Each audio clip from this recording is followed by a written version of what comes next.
Thomas, vous recevez Fabrice Eboué pour son spectacle Adieu hier, du 24 au 28 janvier au Folies Bergère. Et puis tiens, le 1er février, chez vous, à Angers, tiens. Ah tiens. Oui, parce qu'il y a une grande tournée Quel bonheur. à Orléans le 12 janvier qui se terminera à Lille le 23 mars. Et alors c'est l'heure de dresser votre portrait sonore, Fabrice, des petits sons qui vous rappelleront quelques grands souvenirs. Voici le premier. C'est fini. L'équipe de France est championne du monde. Vous le croyez ça? L'équipe de France est championne du monde en battant le Brésil 3-0. 2 buts de Zidane, 1 but de Petit. Je crois qu'après avoir vu ça, on peut mourir tranquille. Enfin, le plus tard possible, mais on peut. Ah, c'est super. Quel pied. Quel pied. Oh putain. Oh là là là là là là. Oh, c'est pas vrai. Et après Jean-Michel Larquet qui lui dit on va laisser les images parler d'elles-mêmes. Vous avez 21 ans, je crois, Fabrice Eboué, quand la France gagne sa première Coupe du Monde. C'était en 98 à domicile. On devait tous avoir à peu près le même âge autour de cette table. C'est ça, exactement. Et c'est marrant comme c'est celle-là, pour nous, la vraie Coupe du Monde. Ouais, c'est amusant. Mais c'est celle où on est sorti dans la rue, où on était comme des dingues. Et vous faites votre première scène à peu près à ce moment-là, je crois. Ouais, je pense que vous l'avez passé plus pour ça, parce que je ne suis pas un spécialiste de football. Mais et donc, effectivement, je commence. C'était un petit théâtre dans le 12e, 11e qui s'appelait le Centre 6. Qui n'existe plus. Ouais, qui n'existe plus. Et même moi, à l'époque, je faisais des petits trucs d'impro dans ma ville, à Nogent-sur-Marne, dans le 94.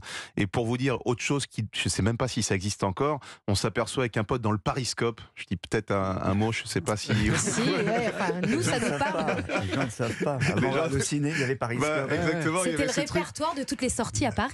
C'était la référence pour culturelle, en fait. Si tu voulais sortir, tu avais le Pariscope. Et donc, on voit que sur le Pariscope, on a scène ouverte au Centre 6. Il fallait le trouver. C'était pas en couleur ou à peine, etc. Et donc, là, on se dit, on va essayer, puisqu'on faisait déjà des petites scènes à deux. Donc, c'est là où je commence, effectivement. Ça s'est bien passé. Alors, c'était des tournois. Tous les mercredis, il y avait 4-5 équipes de comiques, des solos, des duos qui étaient reçus. Puis c'était un tournoi, ils gardaient le meilleur qui était qualifié. Alors nous, comme on n'était pas doués, on invitait plein de potes pour remplir la salle, qui votaient pour nous. Et c'est comme ça qu'on a réussi à se hisser jusqu'aux demi-finales, je crois. Déjà, la claque. Déjà, ce qu'on appelle la claque. On peut écrire pour Mouloud à l'époque. Et Mouloud faisait également DJ en boîte, puisqu'il vient un peu de l'école Ariel Wiesman, etc.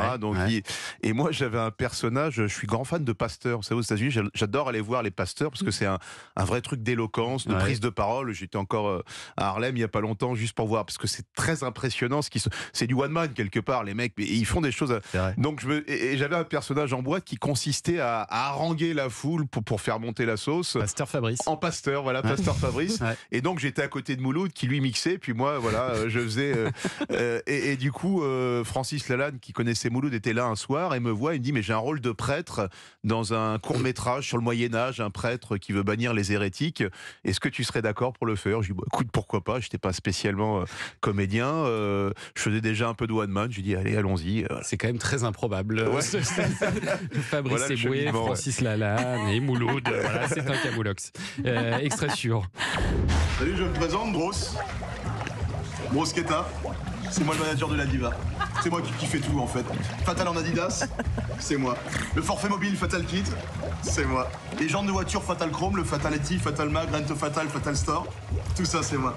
Et vous savez qu'est-ce que vous pécho ce soir? Eh ben c'est moi. Voilà. Alors là, vous avez entendu, et c'est très intéressant notre métier, parce que on entend au souffle de ma voix à quel point je suis stressé. Il n'y a rien qui sort.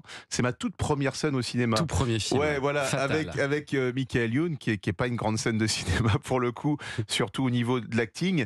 Mais c'est vachement intéressant parce que je tourne pour la première fois. C'est avec Michael Youn, donc Michael, quand il fait un film, il faut savoir qu'il rajoute une nouvelle scène après chaque scène. Donc globalement, vous êtes convoqué à midi, vous tournez à midi mais 3 jours plus tard. Donc on est en attente, moi j'ai jamais tourné et ma première scène consiste à être dans un jacuzzi avec 4 super filles autour, on est tous en maillot de bain comme ça et je dois annoncer le truc sauf que je suis en stress, j'ai attendu 4-5 jours, on a reporté à chaque fois ma scène, finalement je dois jouer en France et on tournait à Montréal, ils disent on va enchaîner quasiment toutes tes scènes dans la journée et ça c'est la première qui joue très tard en plus et rien qu'au son de ma voix et tout j'entends que je suis tétanisé. l'angoisse, Oui, hein. oui, je le sens. Ça va pas du tout, quoi. Ouais, ça vous a pas empêché de continuer à faire Non, du le cinéma film, pour le après. coup, est très réussi. Le film est sympa. Et des jeunes ados m'en parlent encore aujourd'hui. Donc, c'était vraiment la veine Michael Youn. Ouais. Restez avec nous sur Europe 1 Culture Média. À la suite dans un instant avec Fabrice Eboué. Tiens, Fabrice, vous regardez des films d'animation? Peut-être avec votre petit garçon ou vous tout seul? Oui, ça m'arrive. J'ai mes classiques comme tout le monde. Mais, Ginger, la poule qui rêve de s'enfuir du poulailler, qui rencontre Rookie. oui, ça Voilà. fait partie C'est des Chicken choses Run. qu'on regarde en famille. Voilà.